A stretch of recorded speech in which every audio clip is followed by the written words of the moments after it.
What up, fools?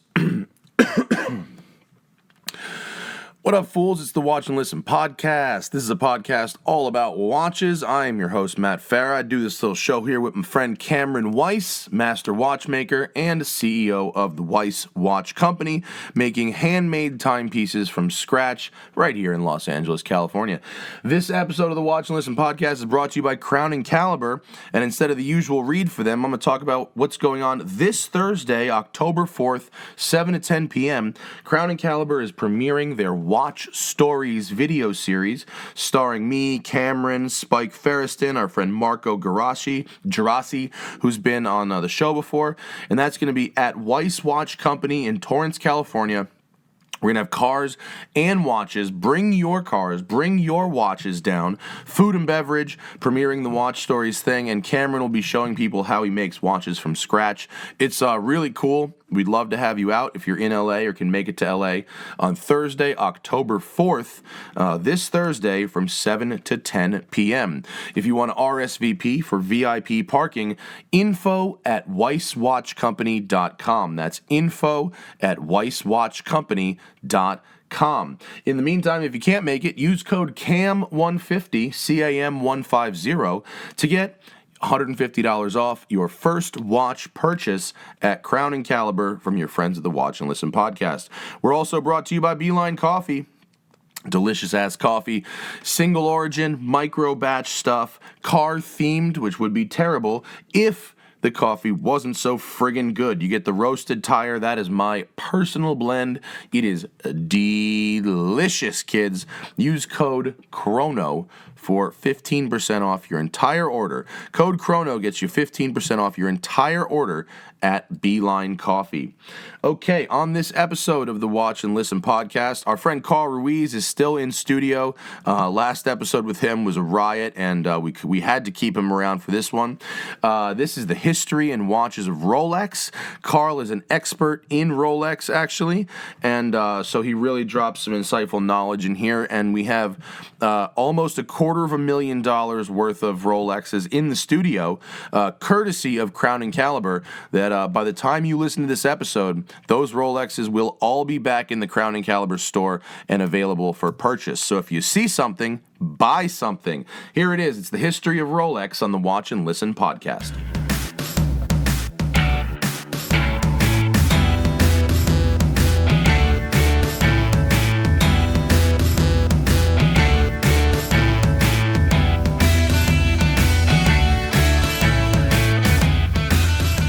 What's up, folks? Watch and Listen podcast. We back. We did our show last week. Thank you to live. Thanks for everyone who joined us.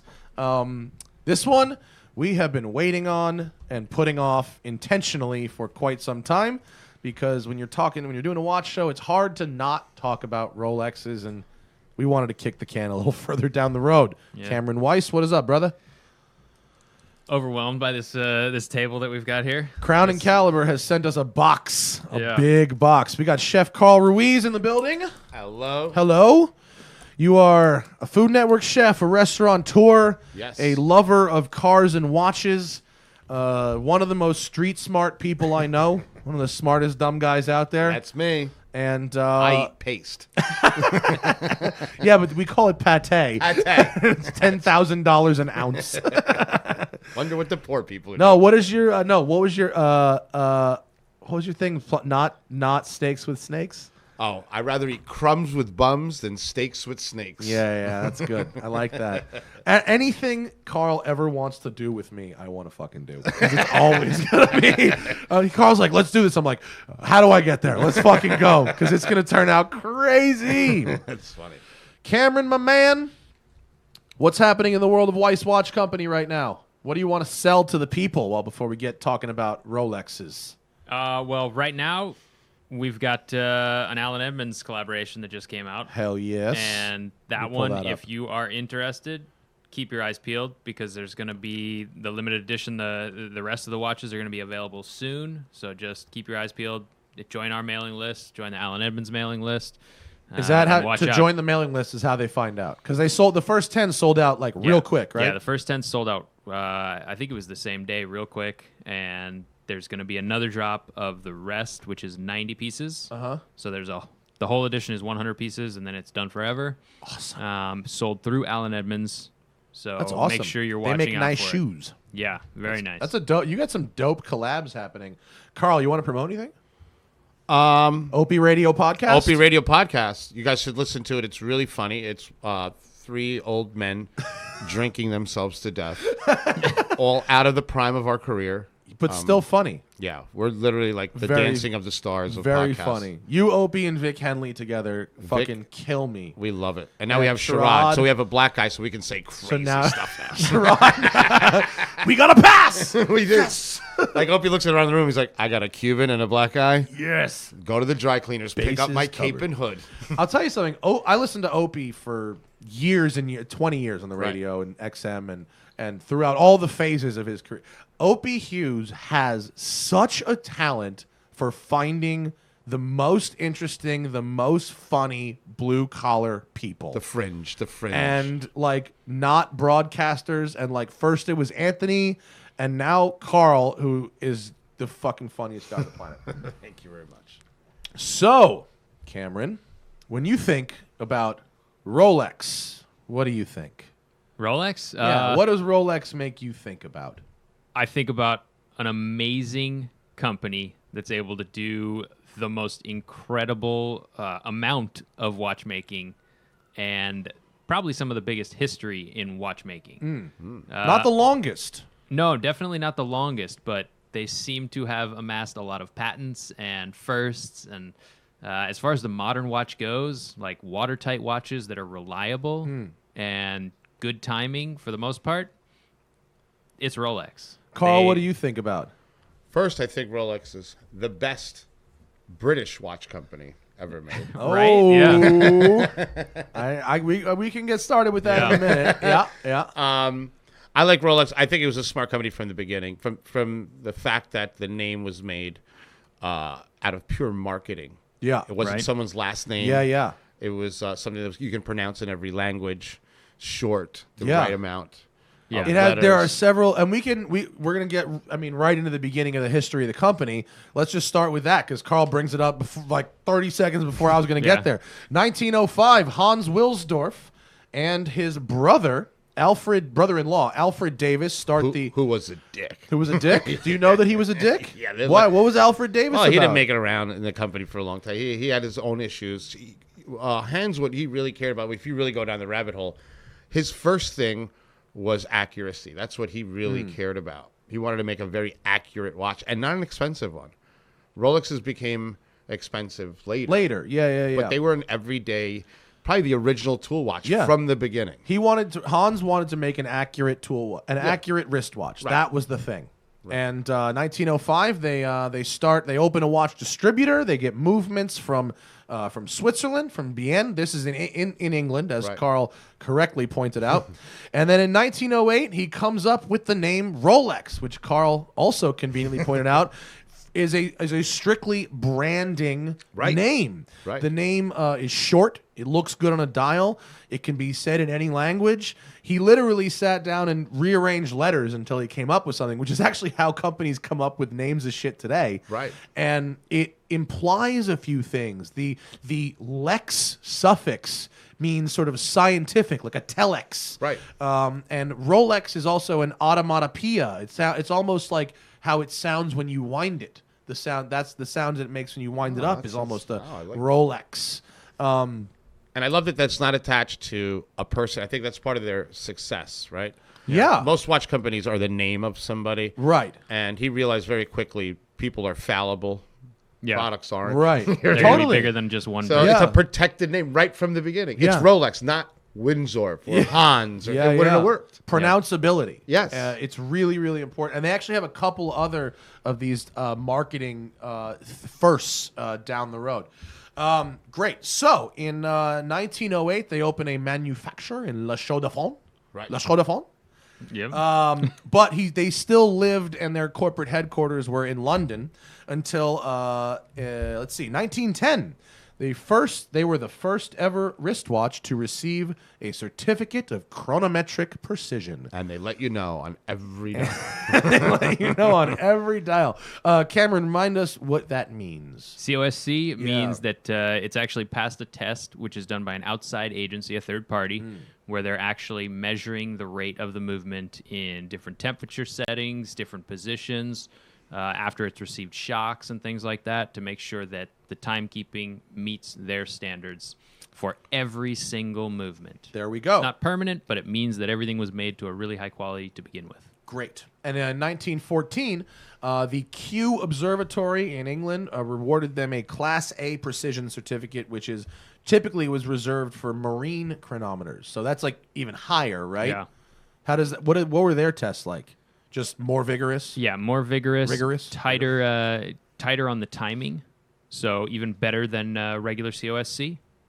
There we go. In 1919, they move out of London to escape taxes and tariffs from World War I and establish the Rolex Watch Company in Geneva, which later became Montre Rolex, and now Rolex SA, excuse me.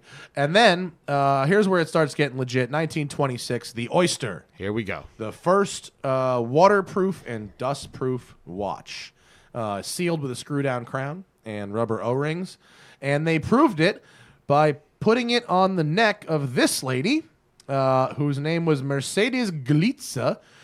And here is where we learn about Rolex's selective elimination in their website.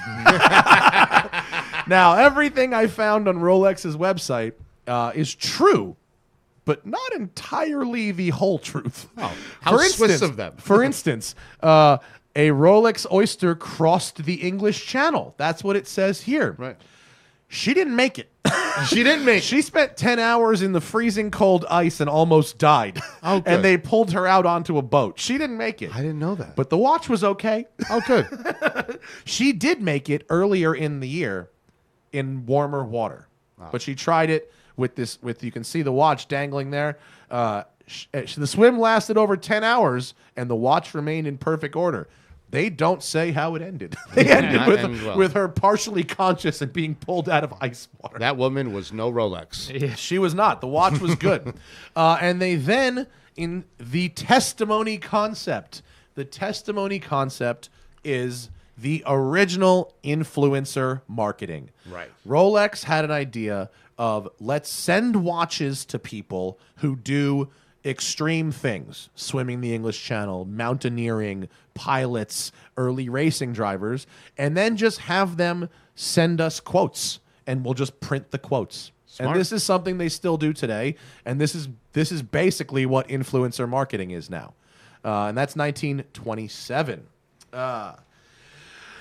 But credit where it's due. They did invent the totally. Now they weren't the first. There were some dive watches before this, but they were. Oh wait, hang on. No, so they did invent the waterproof case, but I jumped ahead of myself, and I apologize. This is what happens when you do the studying not long before you do the show. I apologize. Now, 1931, the perpetual movement automatic winding system, which they will say on their website. Here's another sort of selective ignorance here. I didn't know. Did Rolex? I thought Hardwood invented it. Yeah, exactly. Carl has brought an interesting point. And in fact, in 1777, Abraham Louis Perelot had something called a shaker pocket watch, which was a watch that had a thing that you would shake back and forth. And it took 15 minutes to make this jack-off motion, and you could wind the pocket watch. That was in 1777. The watch was called the Carl. Yeah, it was called the Incel. And then Breguet also came up with something as well, but it was too complicated to be sold commercially. 1923, Harwood. Yes.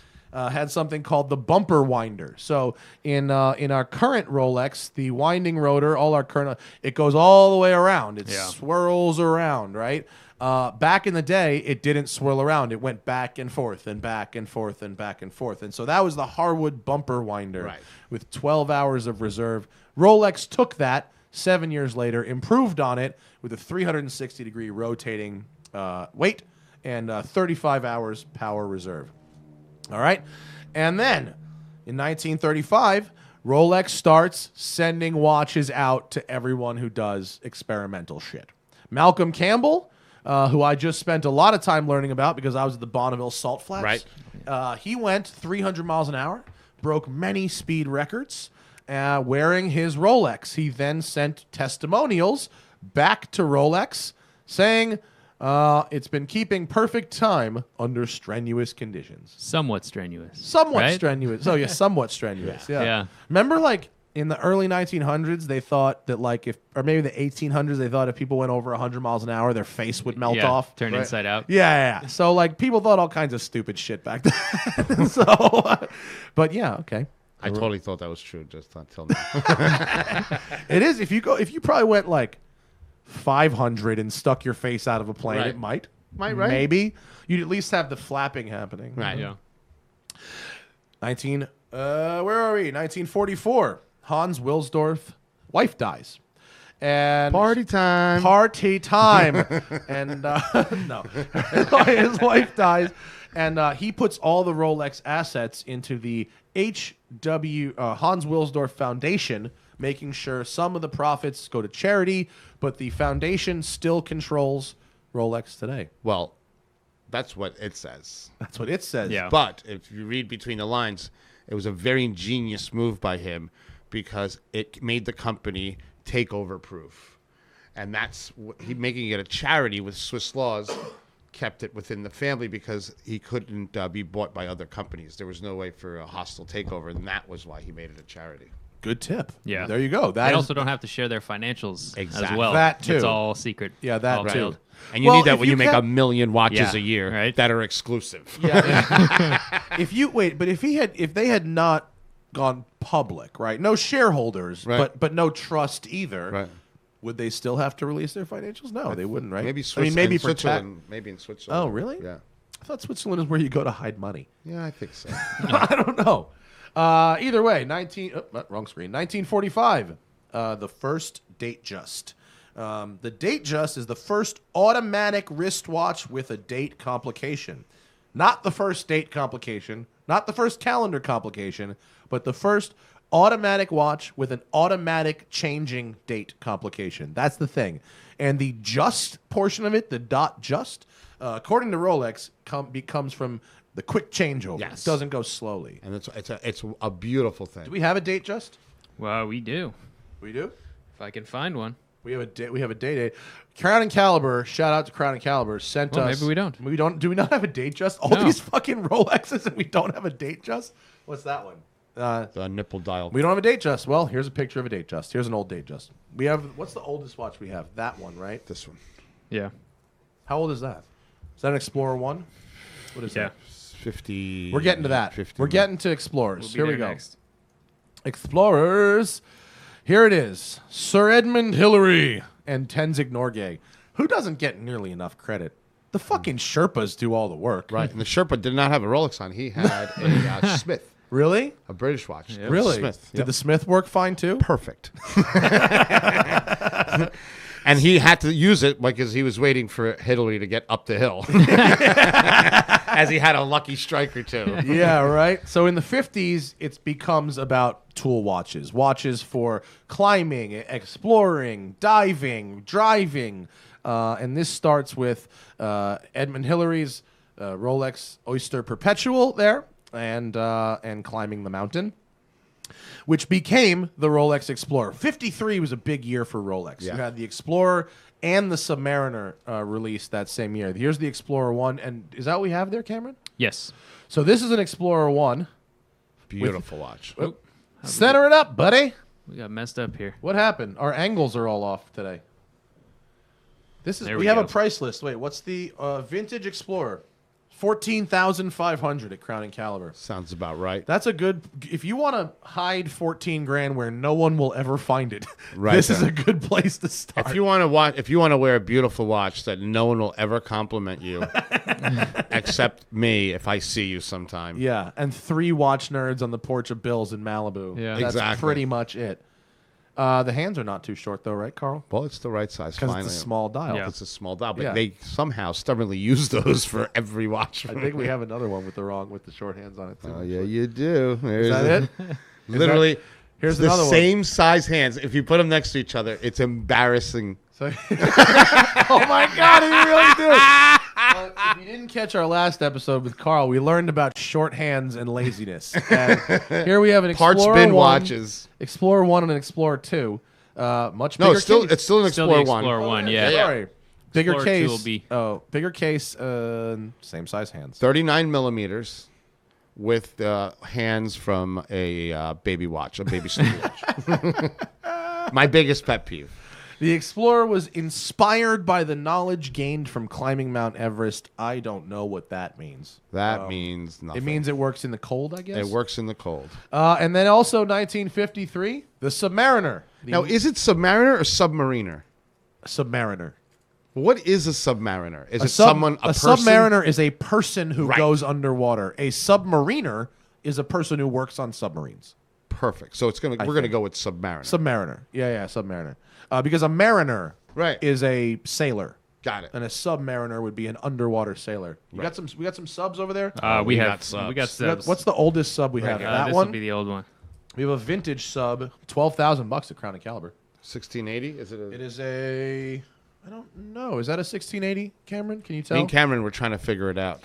It's not listed on the packing slip if it's a 1680, but it just says vintage sub, $12,000. Big Yeah. magnification on that date. Wow. Yeah. Yeah, it's got the extra thick acrylic crystal on there. Yeah, it's like, what do they call it? A Pretty tall. top hat? Top hat, yeah. crystal? Yeah. Yeah. Love it. And you know what's really good about that is they pop off because you always hit at the sides of Yeah. them, which is always fun. Easy to replace, I imagine. I'm so over vintage. So the Submariner is the first dive watch to feature 100 meters of water resistance. It's also had a rotating bezel. And now we have to asterisk that because it was the first available to the general public dive watch to do Yeah. that. Omega had the Marine, which went to 135 meters, and that was for commercial use. And then there was the Panerai, which was made by Rolex for the Italian Navy. Right. We're a very unsuccessful group of sailors. The Italian Navy. They were literally the Panerai of the Navy. So if you want, like the most, I don't know, generically collectible watch out there, vintage Submariner. Vintage, yeah. And you know the rotating bezel, they didn't invent it. It was Blancpain. Oh, the 50 fathoms, fathoms. right? Yeah.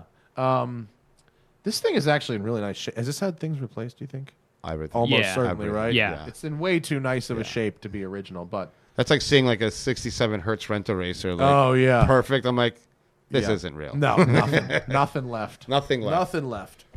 In 1955, the jet age begins. And for the first time, flights start crossing multiple time zones at once. And so you needed a watch that could easily bounce in between time zones. And enter the GMT. And this one is dope. My favorite Rolex. This the is a GMT. root beer GMT with creamy looms and little dots. And the little Yeah. dots are called nipple nipple dials. dial, yeah. Nipple dial? Yeah. Wait, do we have big dots on the sub? No, so that's different. The nipple dial is going to be, you can see an applied indice with the gold around it. Uh-huh. And then on these ones, you see it's a black steel on them. So you have a metal part, and then you have the loom inside of it. The nipple dial has more metal, less loom. Right. You can kind of see the difference between the That Explorer root beer 2 there. GMT is Yeah. awesome. Wait, how Rolex GMT vintage, 13,500. Actually, that's Not that's a bad- not a bad price at Not a all bad. for that. That's a fucking gorgeous watch. That is gorgeous. Especially with the two-tone band and everything. and that Kojak brown is just That's dope. really, really nice. Matches all the leathers. Yeah. Yeah. And of course, the most popular being the Pan Am inspired Pepsi Yeah, let's get bezel the GMT. Oh, we got a new way. We got modern no. up We'll there, come out. no? We're gonna Okay. get to that. Put All that right. shit away. We got modern. We got modern coming up. And it came with it. What was the Bakelite, right? The bezel was made out of Bakelite. Yeah. So Yeah, it for the Pepsi actually one. came broken, which was really cool. Well, that's a delivered feature, not a cracked. bug now. Right. Yeah. You get anything they fixed later. Right. You know, if you're buying vintage, buy the one before they fixed it. Yeah. Whether it's a Yeah. bakelite bezel or a cracked dial or whatever the fuck. And what's great about the I've only seen one in the wild was they made very few white dial GMT first I've generation. never seen one. right. For the executives at Pan Am. Really? And I gotta find that. It is the unicorn of all unicorns. I've never seen even a picture of one. Let me see if I can. Whoa, that? There's This guy right one? there, yeah. Look at Holy shit, is that real? Yeah, it is real. Whoa, what does that go for? Hang on. That cost 3 white babies. I'm pulling. Oh no, pop-ups. Wait, hold on. I'm saying, here we go. That shit is fire as hell. It's one of the most fire Rolexes out there. It's so fire that most people would think it was fake. And Yeah. this is the unicorn. Wow. No crown protector. What does one of those go? Could you even buy one? Yeah. I saw one for sale. I think it was 100. Fuck. It is probably so probably dope. worth it if you've got it, Dude, let me- because they're never gonna make any more. It's parked. You're just parking it. Yeah. It could never to go me, down. It's my favorite Rolex ever. I've never even heard of that. Yeah. And this one has a bakelite bezel. Oh yeah, that's what they made them just so the Wow. So the white face ones were That's given to the fucking Pan Am so executives. Sexy. It is the sexiest. That is dude. extremely fire. Isn't Wow. it? Yes. Thank you for Look, bringing look, the- go to the There's one on the right, here. all the way there with the red. With the Whoa. roulette. Boom! Whoa, that's rad. Wait, that's fucking. Look at the Holy fuego. shit, is that dope? Matt's gonna be chasing this thing down. I can't afford anything like that. My but that's friend's building rad. a Frankenstein one. You know that? Like, Oh, yeah? He has an I old. would get a fakie if He has he's got an old Rolex case. Yeah. And he's building it because he loves it so much. That's It's real costing cool. him maybe 15 grand to build it. You know, but using the roulette. You guys know what a roulette dial is, right? No, tell me, date. what is a roulette dial? So you see the numbers on it Uh-huh. that are red. So Rolex used to Wait, do where? On the the date. On the date, the This is red my date. favorite Yeah, vintage yeah. Rolex thing. So the even numbers are red and the odd numbers are black. Oh shit. So every day it's a different That's color. Yes. Yep. Yep. That checks all the boxes. That Yes! that checks your multiple colors. Big fan. Checks things, knowing things are moving. Knowing things are moving, lecturing people. Checks every box. What kind of Rolex is that? Oh, my friend. Oh, you're so dumb and uncultured. Oh my God, is that spectacular? Oh, I'm so happy you got to see that thing. I'm so glad I learned something that new. cool? Yes, please drop all these bombs. 1956, the day date, aka the president. The first watch to show the full name on the dial and the date. And notable because it's not a tool watch, only available in precious metals. But tools own them. A watch for tools. A watch not a for tool. tools. We have one. We and do. It's a fuego. awesome. Yes. This one With a very is, special dial as well on this one. Tell me about this one. They call it the president because presidents wear it. Yes. It is the watch of dignitaries. More presidents. dictators than presidents. It should be called the Rolex Dictator. They should call it the Bernie Madoff edition. It's like every Wall Street guy that robs from the Right. poor and this one gives comes to with the the rich. hobnail Ponzi dial. On a special GOP bracelet. Exactly. No, This one has the Sean Hannity quick adjust, this thing's gold and it's $28,500 at. which you should buy all day long because Yeah, it's that's always an going to be. amazing I thought it was gonna. When I opened the box and looked at it, I went, "Well, this is 40." Yeah. And it's actually not. It's Yeah. it almost seems like a value. And wait, can we? I'm gonna zoom in. If I zoom in, look at the dial. Yeah. The dial is Cameron, what do you call that on rad. that? Like Gosh, patchwork or something? I don't know. Rolex will have their own name for everything. Yeah, When they Rolex come likes up with to a make pattern, up- it's going to be like a patented or Yeah. trademarked name. Yeah. And it's always a terrible name. The only thing they've came up with was Rolex was awesome. Yeah. After that, their names are horrid. Oh, you don't like Syrachrome?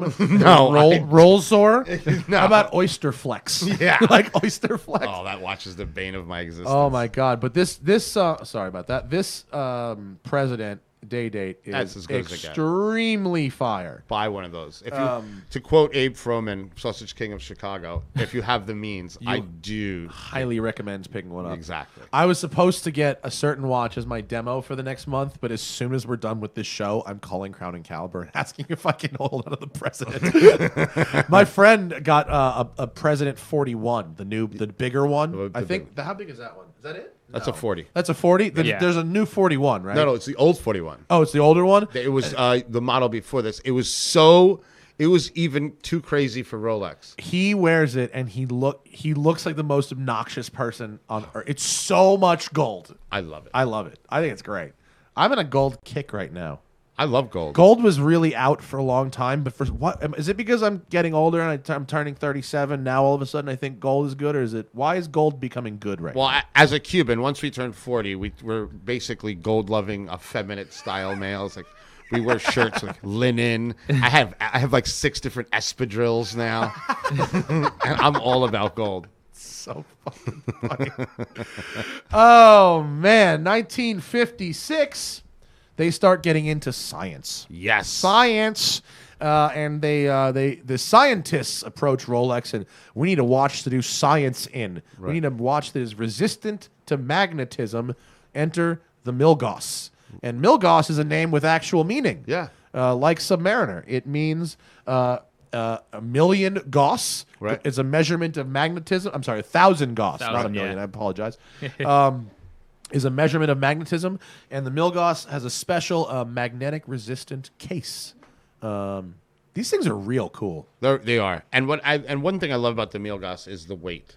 So because they have a soft iron cage around the movement, that's basically what makes them. That's all they did. Yeah. It That's has the whole. like- It's basically It an has Oyster extra little perpetual. case inside. Right, but yeah. it gives these Rolexes that little extra weight. You know, being from a third world country, we base things on weight. Yeah, it's a Yeah. kilo of things. Well, like I would the unit of measure in I would Cuba show my is dad like a kilo. vintage Rolex. It could be $1 million. And Right. he'd be like, and then I'd show him a new one. He goes, "Oh, Yeah. this is good. It's heavy. Yeah. Heavy is good. Totally. Heavy is quality. Heavy is good, and I think what's the fucking thing with guns when it's like in like lock stock and it's like this is good, it's very heavy. If doesn't work, you can throw it at him. You know, and some like cheap shitty watches will fill their cases with lead to Yeah. make them feel fake heavier, but you can Yeah. always tell it's bullshit because the bands are super light. Right. Yeah, and it it's doesn't balance It nice, doesn't yeah. balance, but They have that Pepsi can feel. yeah, to them. yeah, really Ah. tinny band with a Oh, real I hate heavy tin. case. It's the worst.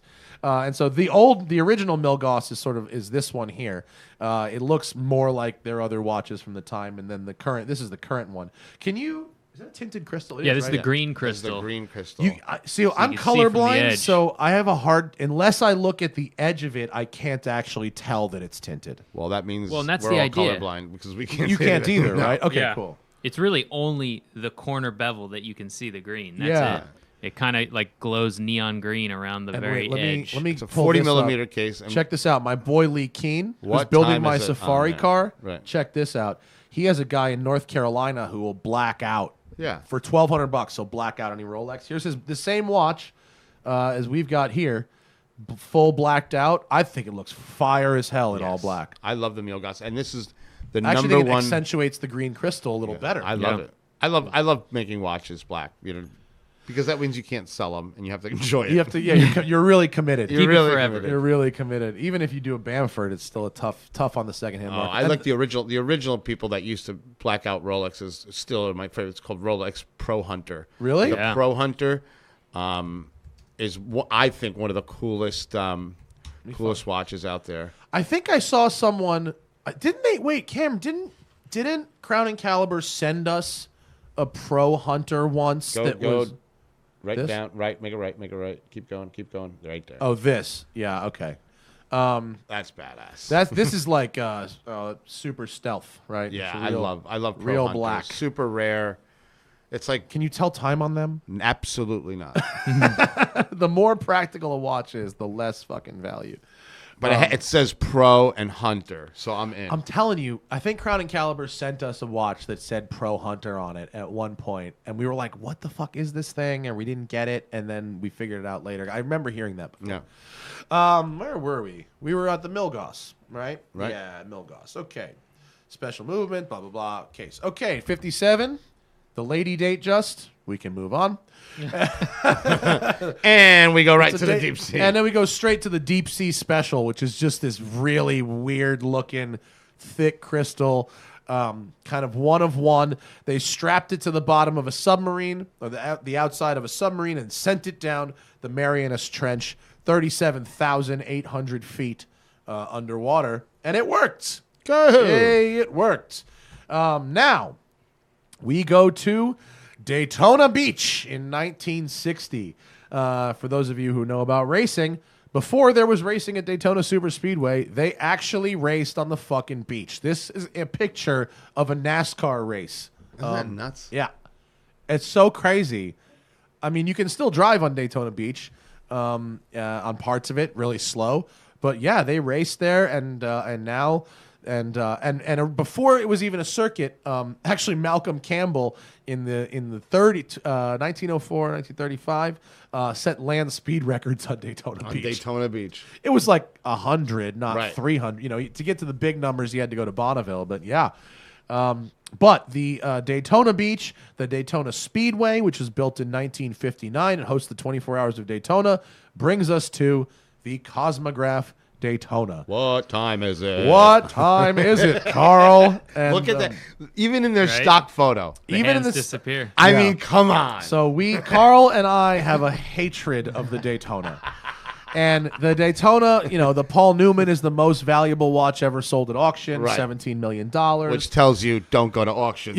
A lot of dumb people there. I mean, of the top 10 most valuable watches ever sold at auction, aren't all of them Daytonas? Almost? yeah, you'd have to go to like most or you'd have all, to go to right? the Graves complication pocket watches to even get anywhere near it. Right, yeah. And then if you collect pocket watches, I mean, you might. we don't need to talk to Yeah, you. you're But yeah, no, the Daytona is a watch designed for endurance car racing. Right. With a tachymeter scale to calculate average speed. Do you know how to work these, Cam?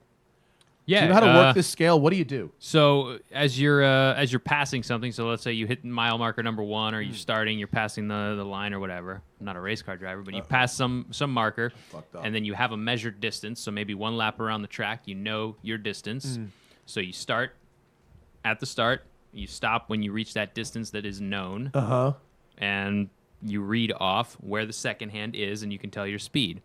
So if your second hand made like 10 seconds, and you've gone 1 mile, then you were going 300 miles per hour. If the chronograph was running for about 10 seconds. So if you start your chronograph at the 12 o'clock position, and it goes all the way around once, you Yeah. were going 60 miles per hour. If you're so if you actually the went 1 known mile distance on has the to lap. be a mile. For this scale, the known distance has to be a mile. If you you don't want measure to it do every mile. want to do math. Yeah. It gets a little trickier if you are Imagine measuring about 2 racing a miles. car from imagine 63. Imagine racing a Shelby Cobra. Right. And trying to do fucking math at the Right. same time. Not happen. Not happen. Yeah, so if you're driving along the highway and you see mile marker 1 Yeah. and then you pass mile marker 2, if you Yeah. start the chrono at mile marker 1 and stop Yeah. it at mile marker 2, you know your average speed through that mile. Yeah. Now, I will, Carl, Yes. give credit where it is due to the Daytona. Yes. All these fucking nerds talk about the Speedmaster in space, but you can't wear the Speedmaster in the shower. And the Daytona is water resistant. It So is. you can wear it in the shower. And when they were doing those space tests, they used it. They brought in a Daytona, and the crystal kept popping out. Oh, is that why? Yeah. Yeah. Okay. I think a new Daytona would survive space. Speaking of which, we have one. This is a new Daytona. This one's what great. What fucking time is it? The only one where you can tell what time it is that $70,000 blue dial platinum thing. Yeah, that one is. That's the only one. I'm Oh, like, you want whoa. to tell time? Holy 70. shit! It's 6 o'clock. Crazy, right? Yeah, I got one of these from Crown and Caliber as a demo, and I expected to love it and write them a check and never want to give it back. I wore it for 4 days, and I went, I can't tell time on this thing. Yeah. And then I put my GMT back on, and I went, holy shit, this is so clear. I don't know why they don't want us to know what time it is on the Daytona. Because it doesn't matter, right? You know, I think the only thing I could think of is they wanted to go with a really thin hour and minute hand so that you could see the so chronograph it wouldn't no matter block what. the subdials. But then, is that why? but they didn't make the subdials very legible. Right, but look at the subdial. So yeah. now, what am I looking at? Yeah, I have it's no really idea hard what to any see. of this means. I could see the minute hand on the screen. But and that's like pretty the much it. hands for the small dial, Yeah, it's tough. and this watch exhausts me. Yeah. Let's get rid of it. I'm done with the Daytona. And Get the rid of it. people the fanaticism behind it really takes the wind You out know, of my sail. The Porsche people love the Daytona, and the guys who love racing love the Daytona.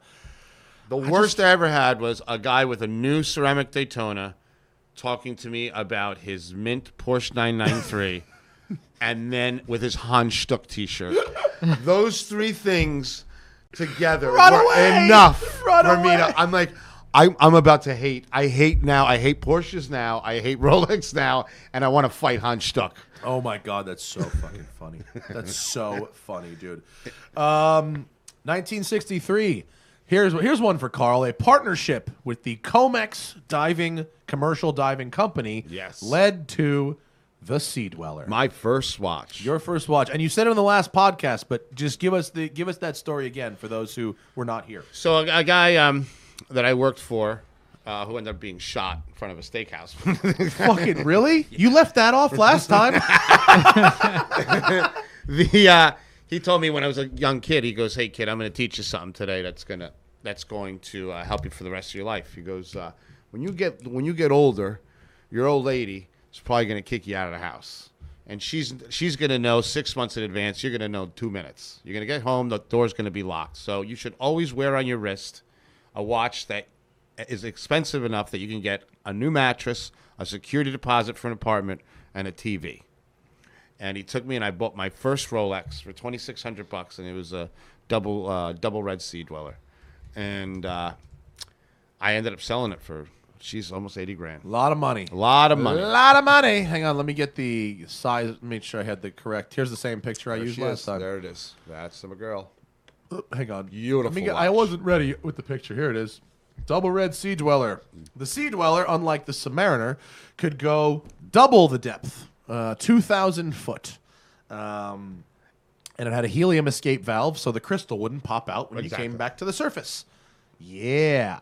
And some of the most beautiful font on the dates that Rolex ever made. Yeah. See the open 9? So it's basically it's a backwards 6, or what you call a G. So the fact that 9 doesn't touch is a lot of money. The little bit of white in between there Yes. and the little bit of red here. Right. Double, triple, quadruple. Double. Easy double. Easy double. This is where Rolex, I think Rolex and Porsche do have a lot of parallels. Right. Where the average one is a nice, usable, comfortable, well-made, artificially rare thing. Right. For instance, Porsche, 2018, 40% of all 911s built were GT3s. 40% of all 911s built were GT3s or GT3 RSs. Yup. You think a GT3 is rare? Nope. 40%. 40.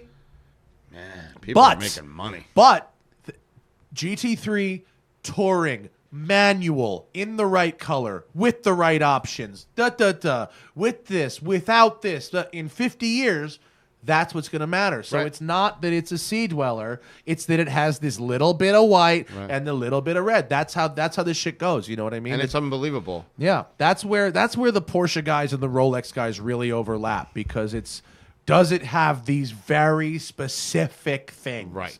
Otherwise, it's just a nice, well-made thing. And a reason that I think that happens with Rolex and with Porsches is because people don't realize how manufactured how cookie cutter Rolexes are. Yeah. So it forces the collector to look for these little details. Yeah. You know, if you're looking at a hand-built watch, it doesn't need these nuances to be collectible. Right. You look at a vintage, like a Vacheron 222 that nobody knows about, right? It's the third watch. So Gerald Genta built designed the Nautilus, Nautilus, the the Royal AP, Oak. but he also made this one that no one's ever seen, and this is the Vacheron 222. This thing? Dope. Interesting. Yeah. So a lot of people don't know. Look how perfect the length and the hands Oh, are. wow. It's very pretty. Actually, my favorite thing about it is right here. Yeah. Yeah. No, it's a really cool watch. my favorite thing. And no one knows about it. Really and it's good worth a lot of money. proportions. It's a classic, beautiful Yeah, watch. that's nice. I love that watch. Very But cool. that's a rabbit hole watch. But that's what I'm saying is the Rolex doesn't have this advantage. Right.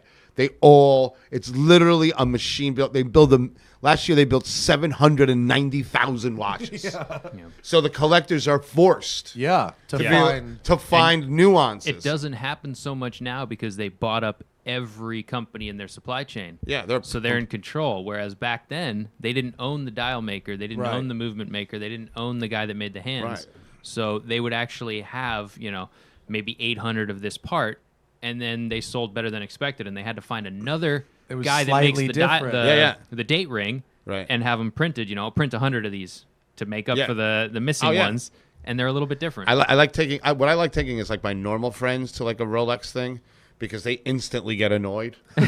Like when my friend's like, dude, this is worse than coin collectors. I want to get out of here. Yeah. Like there's 3 people over there like with a what do you call that? The loop. With the loop. Yeah, yeah. And he's like, what are they looking at? He's like, that's just a Submariner. I go, yeah. He goes, the guy comes up and goes, meters first. I'm like, my friend goes, I want to go for ice cream. I go. I think everyone's like, oh, meters first over here. Can I just get something huge and shiny? Yeah. Okay, is there a used how much for? Breitling? Exactly. 1971.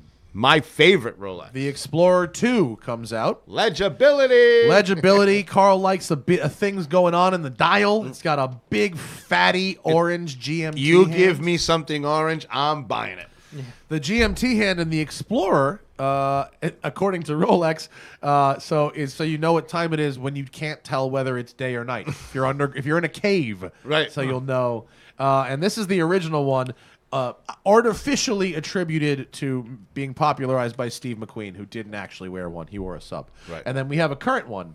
This is the current one, which is a really nice watch. Best Rolex made today. I am a big fan of this watch. And Quick wait, set GMT and actually, it's a reasonable price. Hang on, wait. Explorer 2, $71.50. all day long. Like getting a Batman or a Pep. It's like you got to pay all this money over. Like you can get an Explorer 2 for a totally reasonable. It's the same movement as the GMT Master, right? It's actually a better move. Is it? Why is it better? Well, this is the first watch they put in all the bells and whistles. The synthetic. Yeah, it's got the new Rolex hairspring. Oh, I and was the going to shock get to that. The system blue, and- the blue spring, right? Exactly. So this is an upgraded movement compared to the GMT. The GMT. This is a dinosaur movement. That's just got Yeah. a couple upgrades. That is the beast. Well, wait, have we jumped the shark though? That they didn't have that in the original Explorer 2. no, just not this- in the okay. original. All Just right, in yeah. the So this is the current one. That's a fucking great looking watch. It's- You could also wear this with everything. This is. I tell people all the time the best modern Rolex. I like it with the black dial because it has what Rolex calls the mystery hands. What's that? Oh, yeah. Hang on. Oh Where no! I the- just dropped my notebook. Hold on. Hang on. Let me find it. So Rolex GMT to black dial. I find for you. Okay, we find it. We look Let's see. Oh, here we go. Right here. there. Oh, I've clicked the wrong tab. I have really gone wrong here. Ooh, look at that. So you see in the base where the second hand is in the middle of the watch, they black out the and it's one of the most understated things and the coolest things that Rolex has ever made. Look at the thickness on the. It just does everything. It's got right. it's does girth. everything It's right. got the girth Look at on the girth. hands. Look at the girth on the hands. And Wait, now do these hands have the same girth, but because it's white surrounded by black, you right. can't see? See the difference? Yes. So the black one, to me, this is one of the most perfect modern Rolex. That's extremely fire. You know why I like this? The Lexus LS 400 with the first gauges where you couldn't see the center posts on the right. gauges. So the mystery hands to this watch make it everything. Whereas the white, it gets a little cartoonish. Cartoonish is the right word, isn't it? You know, Fuck, you always find the right word, Carl. How do you always have the right word for everything? That's I'm right. drunk. You know why? It's because of all the black outlining the white. Looks It's like a because cartoon. it's outlined like a cartoon. Yeah. Fuck, Carl always has the right word. You ESL motherfucker. So you see the black with like it has classic Rolex and the chrome hands and the chrome bezels. I mean the chrome surrounds on the surrounds looms. on the looms, yeah. Just make it look. It wears more expensive. It's classier. And if you ever get one and you put an orange rubber strap on it, it's the dopest fucking watch. Really? Let me see if I can find a picture of one with an orange strap. Maybe I can. You think I can? Wait, is that Everest watch? Everest. Right? They make the rubber. Oh, strap Everest. for 'em? We talked about them. Look at it in Where is it, black. here? Oh, here. Look, There you go. That's the original. Oh, that's the original. Wait, where is it? Oh, here we go. Look at Yeah. that. I think this is a fake. I'm sorry. I think it's that best. is It's best replica, but What you about get the idea. There was But one they're up doing a here, the good white job. dial. Where? With Yeah. orange? Right there. Oh, here it is. Yeah. Okay, cool. Yeah, that's the shit. Right? That's the shit. And I mean, Because like- it matches the orange hand, and you just have that little bit of play. And I love the Explorer too because number one, it's like, hey guys, I'm actually not wearing a dive watch. Right. I'm Yeah. actually wearing a very practical complication. Yeah. You know, yeah, it's yeah. GMT. It's got the largest face. It is the largest Rolex that you can buy. Believe it or not, it's, Is it? Is it bigger than the Yachtmaster? It's absolutely. It wears a lot bigger than the Yachtmaster because it has no Let me bezel. put that thing on real quick. Let me see. Matty Fat Wrists wants to try it. Oh, it's got a good weight. It's everything, It's got a man. real good I weight tell to people it. all the time, this is the Rolex that Woo! Right? Shit, that looks fucking dope. it's just so. You know what I really like is this brushed bezel. Yes. Wow. Stop With the rotating sunburst. bezels. Wow, I Yeah. like it. Enough with the rotating like it bezels. a You are lot. not diving anywhere. man. Stop it. Speaking of those orange bands, real quick, Oh, tangent. here, go to that picture. Look at it with the NATO. No, the next one. Where? Oh, here's the one with the rubber. Look at that. That's fucking dope. Oh, and you could use the same clasp on the back, which is awesome. Have you ever have you tried one of those Everest straps? I love them. Are they as comfortable as the Oyster Flex? They're a lot more comfortable. The Oyster Flex is very odd, and it doesn't work. Well, I like the spacer on Oh, that yeah. Oyster Flex because it keeps me from getting the wrist sweats. It does, but it makes the watch look painfully small. Because it's a 40 millimeter Yachtmaster. Yeah, I think it's because the watch is small. Yeah. I And then wish the- they made that one in bigger. Yeah, like for dudes. Yeah. Like dude size would be sick. That's beautiful. The Explorers. That's great. Okay, where were we? 1978. Wait, I'm lost. Hang on. 1978 brings us the Sea Dweller 4000. The tank. The tank. And that led directly to the Deep Sea, which we will get to in a minute. Then, 1985, 904L steel. What do Very you guys know about the metals here? I know very little, so I'm going to start making stuff up. So the 904. Hang on, before you do, Wait Cameron. a second. Huh. What are they saying here? 1985. They say that in 904 steel? 1985 they begin using the this steel from the This is one of these asterisks things, right? Yeah. Begin using the steel from 904L family for their cases, and later an alloy of it became Oyster steel, which is what they use now. I don't know. I couldn't figure out from this. Honestly, I'll be honest, Cameron. I figured you would know this when I got here. That's I straight, could that's a eat- straight up lie. it was 316. It's 316 stainless steel. Okay. Up until like early Recently. 2000s, Yeah, right? I think it I would was say 2002. something like Or yeah. 2003, the 904 was used. In 1985, they didn't even have the machinery to deal with 904. It was Yeah. a surgical Really? type of thing. The Rolex. So- if you did that in 1985, the watch would be like 20 grand just Yeah. because of the So tooling costs. Basically, 904L is a slightly different alloy, and it was designed for mechanical systems where maybe you're in a submarine or something like that, and you have something that is exposed to either acids or saltwater type environments with heat.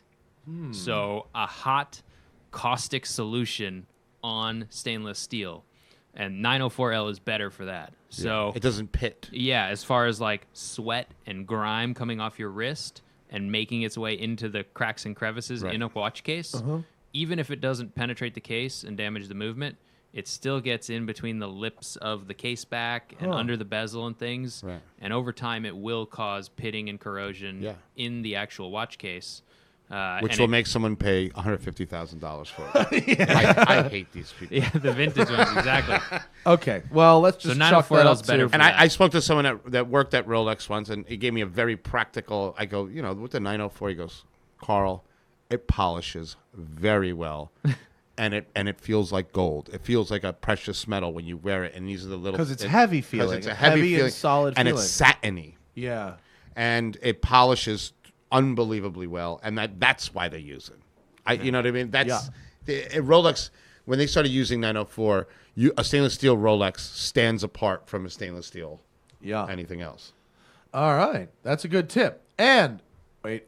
Okay, now that we know that is bullshit. 1992, the Yachtmaster come out. It means nothing. It means this was the only Rolex designed in Miami. This is a Rolex designed to match your yacht, but not to do anything. Yeah, it's for hanging out on the dock. Yeah.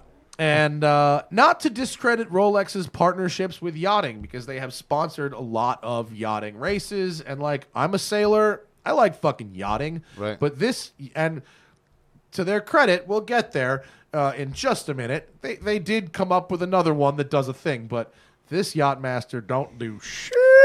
But the Yachtmaster, 1992, it came out. But 1992 was also when Rolex became very self-aware. And is that the turning point for you there? So to me, the Yachtmaster was the point where Rolex intentionally decided to turn into a luxury brand. I can think, now that you mention it, it does make sense, doesn't it? Yeah. Because this is the first watch that they came out with that didn't have a specific set of features for the task. I call it the big day date. Yeah. You know what I mean? Like back then, people wanted a bigger gold watch. Yeah. It does absolutely nothing. I will give them credit for one thing, which is that in this color combination, I think it looks great. Oh, it does. This blue second hand against this dial looks really nice. But that's what I got on the Yachtmaster. But so to me, that's the pivotal moment when Rolex said, you know what, we're a luxury brand. And then from 1992 till now, I mean, I knew Was Rolex there a sharp changed. increase in prices relative Absolutely to at that point? ginormous. Yeah. And I mean, they must have gone up 30%, 40%. At what point did the huge jump happen? Was that when the big price jump happened? I think that's in the early 90s because I remember the GMT when I bought my first GMT new. I paid $3,800 for it in '89. Yeah. And then when I bought another one in '95, it was already $5,000. Yeah. Yeah. And that's a lot. And that's a big. With the fucking difference. Submariner, you saw it. It was a serious Well, so increase from the early my 90s. Submariner, which is from 2006, is like 6,500. Yeah. And then my newer GMT was over 10. Yeah, It and went the, like the Submariners from the early 90s Yeah. were like in the twos and Yeah, right my around there, dad had a depending on which one, 1990 yeah. Submariner. It was like $3,000. Yeah. The black Submariner. Yeah. Beautiful All right, watch. that is a good point in time, Carl. And actually, we jump from there to 2000, and we have the in-house Daytona movement. Daytonas did not use their own movements. No, they use the Zenith movement. Yeah. Wait, you had a theory on these, don't you? Don't you have a theory on Daytonas? That you can't tell the time. No, beyond that. On Daytonas, the Zenith movement Daytonas, didn't you have a theory on Well, that? actually, all Rolex's chronographs never had their own movement. Until this. They were right. They were Yeah. VG's 72s, it was the right? Valjean movement, Yeah. and then it was the Zenith movement. The Yeah. Zenith movement. They took the Zenith movement and they actually dumbed it down. They brought the rate down. It's Yeah. like- Yeah, it's so just such the an- version they used was different than the one that the El Primero. Right. It was based on the El Primero, Uh-huh. but But they different actually beat slowed rate? the high beat rate down. Why would you do that? So for Reliability, wear yeah. and Oh. reliability, because the faster all the wheels are moving, the faster the escapement is tick-tocking back and forth. Yeah. The oil flies off, Yeah. and they didn't have good lubrication back then. Interesting. So it was bad for lubrication, and it needed more regular servicing, and it wore out the parts too quickly. So Oh. they actually brought it back down. How interesting. And Seiko was the only one that had a high beat movement that can hack. Yeah. So you can't hack a You can't Zenith hack a El Zenith? Primo. Oh, really? There's been a couple times where I've considered buying them and then run. Don't do it. Everyone says not to. Everyone says their servicing costs are insane compared to what you get. And sometimes they have a little delay, like 4 years. You're like, you can keep it. I no longer have a wrist. Oh, my God. That's so funny. All right. 2005. We get 2 Rolex words, Cerachrome and Parachrome. Yes. Pull out the Cerachrome. We have a 1. We have a 2. Here's a 1 and a 2. We got that guy. 3. And a 3. Here's a 3. And we'll 4. keep those 5. off. They have their All own. right. They have their own category. We got him too. We got 4. All right. Cerachrome is Rolex's better known as ceramic bezels. Oh boy, my picture. You want me to? Yeah, raise it up because we got big pile of watches here. So here we've got 2 GMTs, my Batman, and then this really badass two-tone. Is that a Rolzor? That's another one. Rolzor. Oh, I love that. Rolzor, rose gold, and then we've got the Daytona, and we've got a Hulk. So with rose gold, what you have is chlorine in the water actually removes the copper from the alloy. Interesting. So old rose gold watches will start to look like yellow gold. They're actually chemically becoming yellow gold. Because it goes back in over time? You're removing the copper. The chlorine Yeah. in, say, a swimming pool or even in the tap water. Yeah. When you wash your hands and it gets on the watch, all of that, it starts to pull the copper out of the gold. So Wait, so your did you rose say gold it watch backwards? turns yellow. The rose gold watch turns more. It turns yellow gold. Yeah. Over time. With the Rolex, the Rolstor, with that alloy, they've actually alloyed it in such a way that it holds the copper tighter and the chlorine does not take the copper out. Wow. So it will not change, which is great because they use it on sport watches that you'll actually end up in a swimming pool with. Yeah. Right. That's really that. that's a good one. I like that. This GMT is quite fire. Wait, how much is that thing? It's expensive. Wait, this is a GMT Master Root Beer, 19,000. It's actually quite a bit off what that costs in the store. Yeah, I think that's like almost 30 in the store. Really nice watch. But yes, Cerachrome bezels. They don't fade. They are scratch resistant. They are very scratch resistant. I mean, you can look. This Batman in the middle of the picture is mine, and I treat this watch like garbage. Right. Not intentionally, but throughout the course of my day, I hit it into everything. Anything. I can't wait till they change that case. That case is so You don't hard. like it? It's square. It is square. What should they make it more like? They should make it like the original. What happens is they wanted to make the watch bigger, but they wanted to keep the 40 millimeter. Oh, footprint. okay. Put the other one So back look under at- there. look- Give look us how two, elegant. Give us the old and the new GMT Look Master how next elegant to each other. the original cases were, Oh, God damn it, Carl! I can't unsee that now. and now it just seems so bulky and wrong. but it feels good on my wrist. It's ergonomically perfect. It feels really it nice feels when I great. wear it. But I miss the old elegant case of the Rolex, and this is just a square weirdness that I just can't. I'm probably the worst person to bring onto this. No, it's okay. You know what? You have good points. You say things that I can't unsee. And then, of course, Cameron, the Parachrome hairspring, the Yes. blue hairspring. Sign me up. I have no idea what that is. This is what we have Cameron Weiss for. So it's a special alloy that they created and they named it, which they do with everything now. But this alloy is more resistant to magnetic fields, which is very good for keeping your watch, keeping it so that it doesn't become magnetized, especially when traveling. That's pretty common. You go, you put your watch through the conveyor belt. Highly likely it's going to get magnetized, unless it's a Rolex. Through an airport X-ray. Yeah. Oh. If you always wear your watch going through the security checkpoint. Yeah. Because there's not serious magnetic fields, but when you run it through the conveyor belt, magnetic fields, and a lot of watches, especially ones with display backs, they'll become magnetized. And if a watch gets magnetized, what happens? The rate will change. Right. So The rate will be significantly off, maybe like 5 minutes an hour. really, and does it? If you let the watch die and then wind it up again, It will will it not fix correct itself? it. It No. will not. You need to. So people who have watches that are like watches like maybe IWCs that have display backs and watches like that aren't super anti-magnetic like these Rolex watches. What you should do is get yourself a demagnetizer. You can get them on Amazon Oh, for like really? $20. Really? And then you can fix it yourself. Because if you take it to a watchmaker, they're going to want to probably service the movement and charge you money. But yeah. you can you Look at basically, this. you place the watch on this thing and you press the button and it will scramble the magnetic field that's in the watch. $11. Yeah. Professional watch So, demagnetizer. Cheap fix if you find yourself magnetizing your How about watches that? regularly. Okay.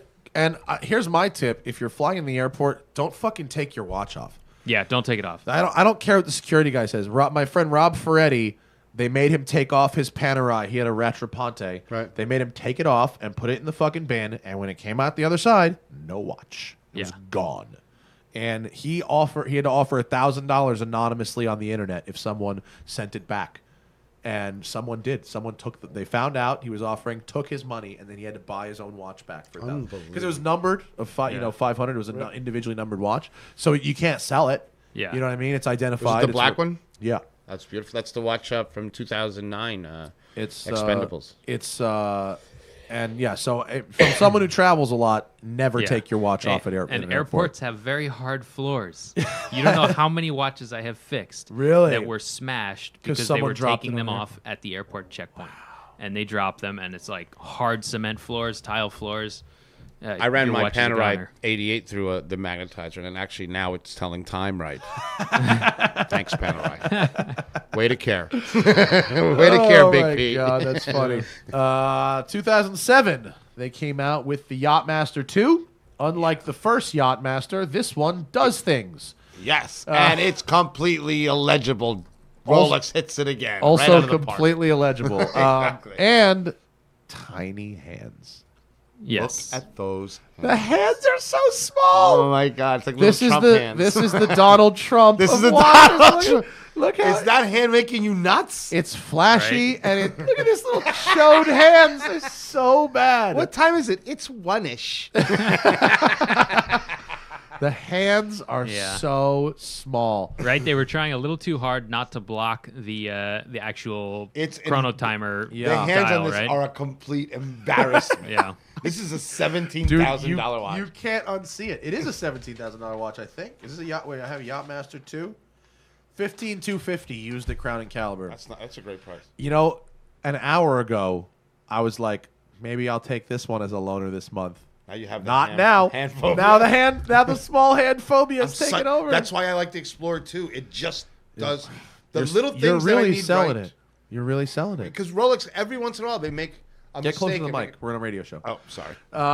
But at the very least, this watch has a function. And what it does is this inner bezel here, 10 to 0, it counts down the time until your yacht race starts. So for those unfamiliar with sailing, you can't line up on a starting line like in Formula One because you're in the fucking water and you have sails. And so you have to keep moving like a shark. And so all the yachts are given at a start time. Like the race will start at exactly 1 o'clock. And you use this yacht timer to count down the time until the yacht start, and you maneuver your yacht to get the best starting position when the thing counts down.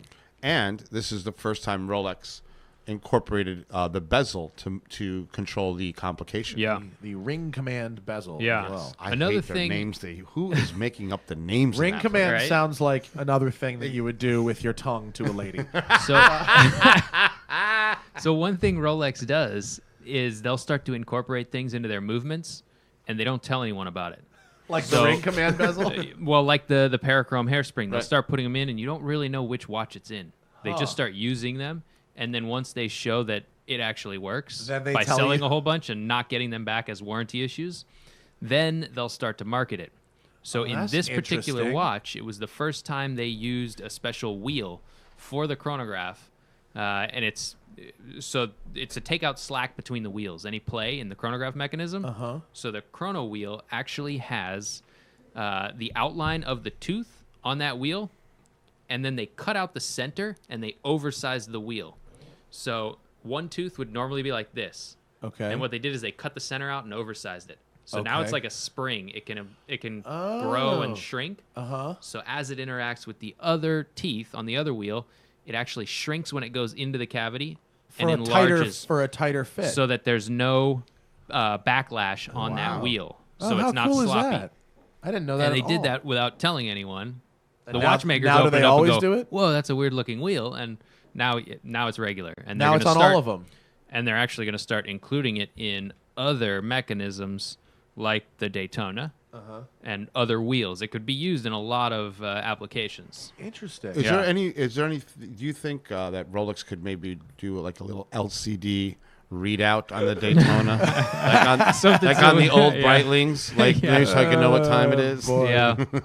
2008. We're getting close to the present. The deep sea. Yes. The beast. The fucking James Cameron. Yeah. Deep sea can go 100 times deeper than a human can survive. Perfect. That's exactly. What I'll take 2. So can I go in the shower with it? Yeah, okay. This thing's a beast. It's Yeah. big. It's heavy. It's very chunky. Man, This one has the special the is a- dial is that was done for James is it Cameron, James the Cameron blue dial? fading to black.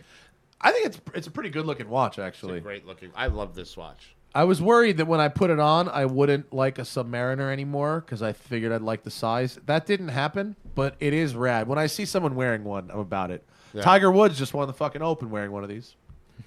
I love Tiger Woods. How do you not? You gotta He's love. awesome. He loves hoes. What's wrong with that? I mean, Tiger loves hoes. When he stopped fucking, he stopped winning. See that? He probably went back to. He probably found like a. I mean, where's the U.S. Open this year? Is it Florida? I think so. I mean, that's all you need to know about the hose. I bet you he's at, at Stingers in Tampa. Lollipops, Daytona Beach, my friend. Bottle service for $80. But yeah, it goes really deep. James Cameron took one to 39,000 feet at the bottom of the the deep sea challenge. Yeah. He Went took to it on thir- the outside of the submarine. on the outside of the sub. Here it is. Yeah, deep sea challenge to 39,000 feet. Back it up just a little bit. The Sky Dweller, most complicated Rolex watch ever made, with an annual calendar, ring command bezel. I was hoping they would send us a steel one. They didn't. They sent us a really ugly spec two-tone gold. So tell us about this guy, Cam. So this one has a calendar, and it actually, the whole mechanism is set through the crown, just using the bezel to set it. Oh, jeez. It can be a little complex your Yeah. first time setting it.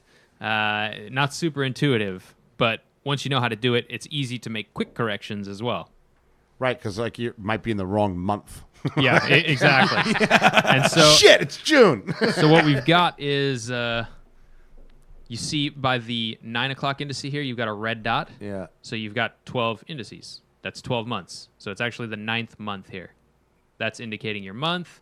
You've got your date. Over here, and you've got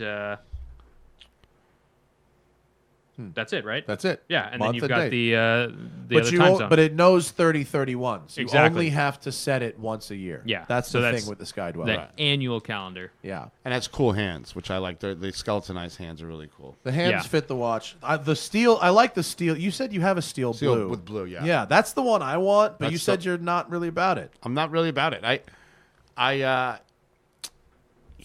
When you wear it, for some reason, that crown, the fluted bezel, it just over 40 millimeters. It's too much. I could see that. It looks like a hubcap, like an old school hubcap. It looks like a Reese's peanut butter cup. Like I want to put a playing card on it and like my old bicycle and just going on the street. It's just too much. I could definitely see that. I think, man, of the ones we're looking at, man, that white Explorer is calling my name. I'm isn't telling it? you, man. A white Explorer to me, the Rolex Explorer 2 is one of the best watches in the world. Let me see. So that is our history pretty much to now. And then the rest of it is just branding bullshit. But they did send us some other stuff. What haven't we talked about yet? This Oyster Perpetual, these are awesome. These are, a simple watch from Rolex, but no date. Just and basic? Inexpensive. Yeah. Is Like, that really good deal. this is a current Oyster Perpetual? Yeah. 5350. Yeah, so modern size. You're not going to have, like, one of the vintage little guys. Oh, yeah, we've got the little tiny You know, one. you got the little ones That one's that good are if you vintage. By the way, the vintage one is only 2200. I actually think that one would be good for a lady. Yeah. I got Hannah is that an Air King? What is Yeah, that? we got an Air King over here as well. It's a beautiful So those Air are some King. vintage ones. I got Hannah a 90s Air King for around $3,200, and it's sweet. The silver dial with the blue numbers. It's love it. really, really nice. And we got Hulk versus Kermit. Yeah. So I have my old Kermit, my first Rolex, and then the current Hulk. So the Kermit is the black dial, Hulk is the green dial. And the green in the new Hulk makes the case look so square to me. It really does, doesn't it? God, I've never really thought about that. They blew the dimensions way out of control. God, it really makes me like mine so much more. Yeah, it looks more like a tank. Yeah. It looks It looks like a Hulk. Yeah. Whereas the Kermit has everything I like, right? The Kermit, colors. The Kermit to me is the perfect. The Rolex green, it's aluminum dial as opposed to ceramic, so the watch is aging properly, right? It's going to have some wear, and I think Mine has a good fade on it. watches Mine's got a really good fade. should agree. A faded Kermit to me is beautiful because it starts to ghost out and it gives you like a gray, like the old vintage Rolexes. Yeah. But it has the maxi dial, and that's what makes this watch perfect. So if you look at other Rolexes, they have very small, lume dots. Is that this one? No. Where do we have? We have one? You don't have one. Then we have the GMT with the nipple dials. Is that? Well, yeah, you Yeah. can see this, right? So it has the maxi dial, but with the old hands. And it has, again, see the little dots? So this has the maxi dial. That's what you call a mini dial or nipple dial. But what makes the Kermit beautiful to me is the maxi dial, the extra long hands is perfect. I like that watch very much. It's And then we've completely ignored the Cellini. Oh, Yes, like everyone else does. Like everyone. Available at any airport right now. Exactly. Although this is what Barack Obama wears, so you could be like Barack. Yes, you can. That's a $22,000 watch. Yeah. Are these worth buying, Carl? No. I didn't think so. No. Nobody wants a Rolex dress watch. That's Well, not. no one believes that they're real. That's funny. You It know? doesn't look like a Rolex. No. All these other watches, all 20 of them here, all have a familial. Have the DNA. Except this. Yeah. Why is this so different? Rolex doesn't know the first thing about watches that are pretty.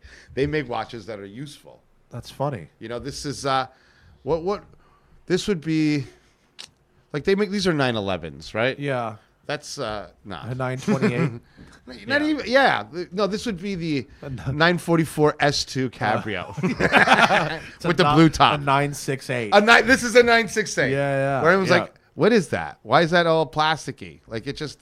And is this a Rolex movement? Oh, Do they yeah, make them? in-house? They make a Oh move, yeah. move phase? Yeah. This has everything. This has everything. So they came out to kind of showcase decoration, like decorative dials, case making, and things like that, but also any kind of complications. If you think about Rolex, they're not a complicated watch company. Yeah. The most complicated thing they're yeah, doing is like, and at that time they weren't doing chronographs yet, when these actually started coming out. We skipped over them in the history. Yeah. So they weren't really doing anything complex other than, your date, just your day date. That was really it.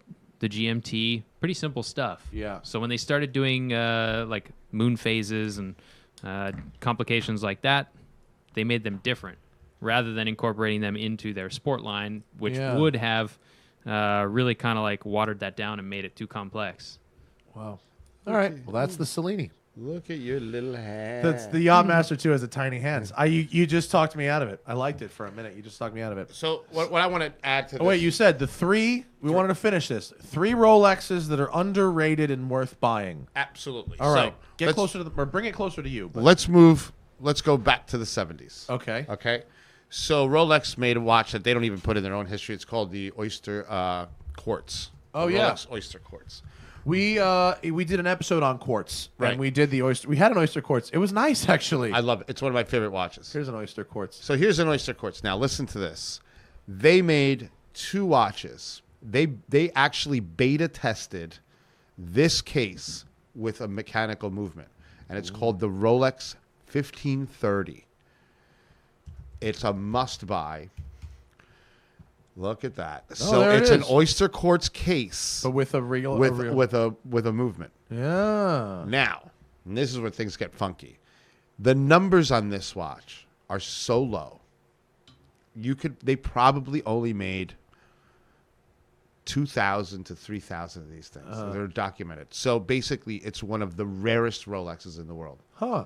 and it could be had for not a lot of money. Now, the rarest Rolex is the Rolex 1630, which is this watch in two-tone, which is a must-buy. And there she is. Look at that. Dope-ass integrated bracelet. Looks like a little mini AP, and they cost nothing. You could pick them up for $7,000. Really? And I bought as many 1530s as I could. Yeah. I bought them at $1,500, and every once in a while I sell one for $10,000. Wow. And they're still a deal. Okay. So those are my second ones. The one that I'm collecting now, it's just go to Rolex Beta 21. Oh, yeah. Yeah. This was before they made the Oyster quartz, right? So, the yeah. pre-Oyster quartz. So this watch was a collaboration of three watch companies, and then Rolex said, fuck it, we want to do our own thing. It's an electric watch, and it's a sweeping second hand. Oh, with the bark on that one. So let me explain Man, to you. what is happening with this texture? That's bark. That's 70s. Yeah. This is a 42 millimeter solid gold Rolex. Really? Yes. Number one. Number two, handmade from top to bottom. The case markings on the back are literally hand engraved by Rolex. Wow. So this is probably the only handmade Rolex you can buy, and it is so badass. What do they go for? You could probably get a mint one right now for $15,000. Okay. Because of the solid gold. Yeah. But one of the coolest looking watches. They call And it has an actual sweep. it sweeps. So how do you have a quartz with a sweep? How does that work? Well, what happens? The frequency is so high. Oh, okay. It's and it's electric. Like it literally, the it's thing. a battery. It's a battery. Yeah. Here's so the back. Look. it runs specifically like on high school. Remember in school clocks? Yeah. They sweep. Yeah, They sweep. Yeah. And that watch is so cool when you wear it and it's quiet at night. You hear the little bzzz, the hum of it. Yeah, it's just kind of like we have the Accutrons. Yeah, Right. They have the sweep because of the high frequency. Right. So that is definitely 3 watches to look out for. Wow. Good tip, Carl. Yeah. Carl always comes through with the good knowledge. Always. And you should follow him, Sabor Chef on Instagram. You should listen to him on the Opie Radio podcast. Do you have a new restaurant yet? I'm Working opening a on it? restaurant in the city if I don't go to jail or anything from here to there. We'll plug that when it's ready. Yeah. But Well, Carl, you'll come and eat there. Oh, 100%. It's going to be Cuban food. Is it really? Yeah. Yes. Carl making Cuban food is what I want. We're going to make matzo ball soup at my house later. Maybe we'll fucking go live on YouTube for that. We should. Fucking, that'll be crazy. We'll get the whiskey out. It'll be fun. Want to come over for matzo ball later, Cameron? Yeah, I'm down. All right. The Weiss Watch Company. Alan Edmonds combo. That's a All this cool shit. plug. Yeah. Isn't that awesome? Oh, we got to plug this. The Watch Yeah. Stories. October 4th, 7 to 10 p.m. at Weiss Watches. Bring Yes. your cars. Bring your cars, watches. bring your watches. I think we're going to try and record a show where people bring their own watches and tell their watch stories. Sounds I want good. to try to. I don't know if I have the equipment to do that, but I want to try. But yeah, October 4th, we got the flyer on our Instagrams. Check it out. If you have a car that's cool and worth talking about, or a watch that's cool and worth talking about, come on down. Hang out with us. Plus, it's a Thursday and it's at night. It's not like a Sunday morning thing. Yeah. All of the watches featured in today's show that aren't owned by me are for sale at Crown & Cal. This invoice, I just looked at it. We have $225,000 worth of watches on the table right now that we're about to send back to Crown & Caliber. So by the time this show goes live, all the watches will be back in their store for sale. That root beer GMT is so fire. That's a must keep. Except one of these I'm going to keep to wear for a demo this month. We'll see which one it is. Anything else you want to plug, Carl? Nothing, man. Anything else you want to plug, Cam? Do what you want. Yeah, check out our website. We actually came out with a new pouch for the watches. And it Oh? holds a strap-changing tool and a strap and a watch. Where is it? Hang on. Where do I find it? Shop? It's going to be under shop and accessories down at the bottom. There There. it is. Oh, cool. So I travel with at least one watch and an extra strap and a tool, but And it this all was the goes in perfect. there. It can all fit in there, and there's a little leather sleeve to hold the tool so it doesn't scratch your watch up. You don't Nice. damage anything, and it's really easy. So Nice.